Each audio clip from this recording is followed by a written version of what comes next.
नमस्कार दोस्तों, मैं मीना ब्लॉग अपने यूट्यूब चैनल में आप सभी का स्वागत करती हूँ। हमारा कजरी गीत पसंद आए तो हमारा लाइक सपोर्ट ज़रूर करिएगा।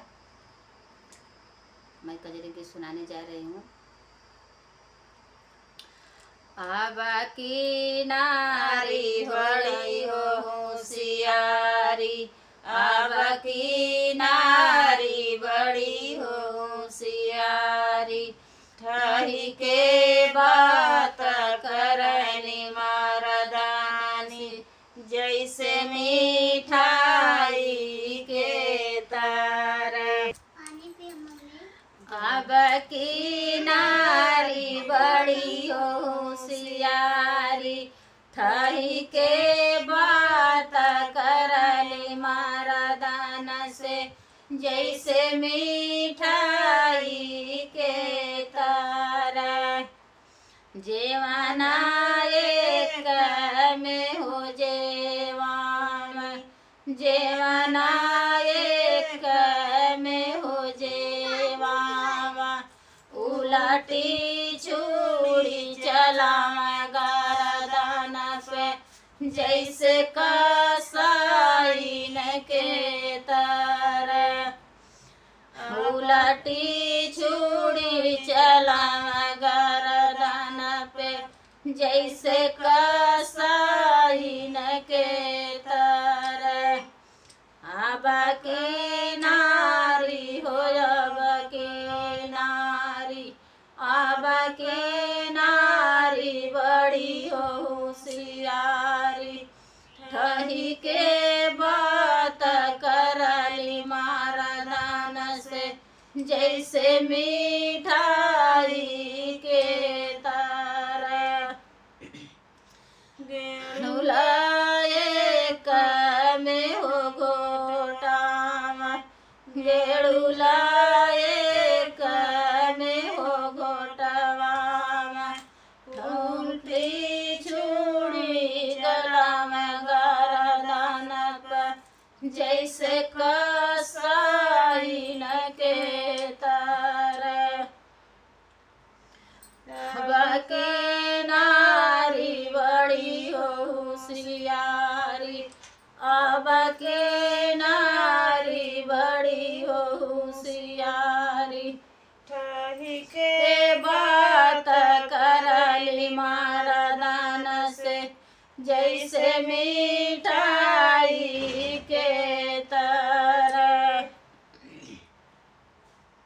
पीड़वा एक में हो कुचवावा, बीड़वा एक में हो कुचवावा, उल्टी छुरी चलावा गर्दन पे, जैसे कसाईन के तरह। उलटी छुरी चलावा गर्दन पे, जैसे कसाईन के तरह। अब के नारी बड़ी हो होशियारी, अब के नारी बड़ी हो होशियारी, ठही के बात करली मर्दान से, जैसे मिठाई के तरह। उल्टी छू से जिया एक पे हो सोहवा, से जिया एक पे हो सोहवा, उलटी छुरी चलावा गर्दन पे, जैसे कसाई के तरह। उलटी छुरी चलावा गर्दन पे, जैसे कसाई के तरह। हमारा कजरी गीत पसंद आए तो हमारा सपोर्ट ज़रूर करिएगा। अपनी छोटी बहन का मदद आप लोग ज़रूर करिएगा। मैं इस कजरी का दूसरा भाग इसमें गाने जा रही हूँ। आप लोग हमारा फुलवाज में कजरी सुनिएगा। दो नामा दर गज में हो बहवा वाला, दो नामा दर गज में हो बहवा वाला, कुल में दाग लगावले बा, पूरी खैल मिठाई खैल बर्फी मजा उड़ावले बा, बर्फी मजा उड़ावले बा, दोनामा दर गज में हो बहवा वाला, दोलमा दर गज में हो बहवा वाला, कुल में दाग लगावले बा, दोनमा दर गज में हो बहवा वाला, कुल में दाग लगावले बा, गेहुला घोटल गिलसवा घोटल मजा उड़ावले बा, अरे भारू का मजा उड़ावले बा, सुरहिया दर गज में हो बहवा वाला, सुरहिया दर गज में हो बहवा वाला, कुल में दाग लगावले बा,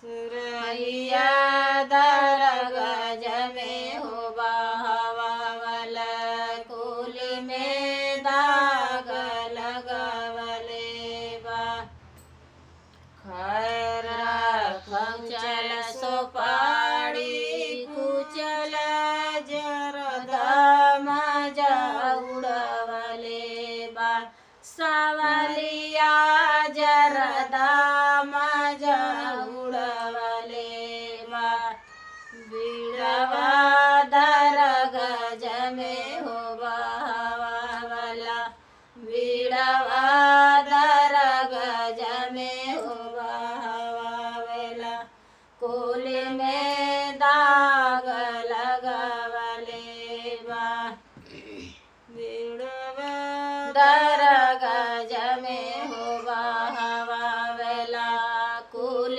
में दाग लगावले बा, दोनामा दर गज में हो बहवा वाला, कुल में दाग लगावले बा, खटिया सुतल मचिया सुतल पलंगा मजा उड़ावले बा, सावलिया पलंगा मजा उड़ावले बा, झिलंग खटियावा दर गदा झिलिंग दर गज में हो बहवा वाला, कुल में दाग लगावले बा, झिलंग दर गज में हो बहवा वाला, कुल में दाग लगावले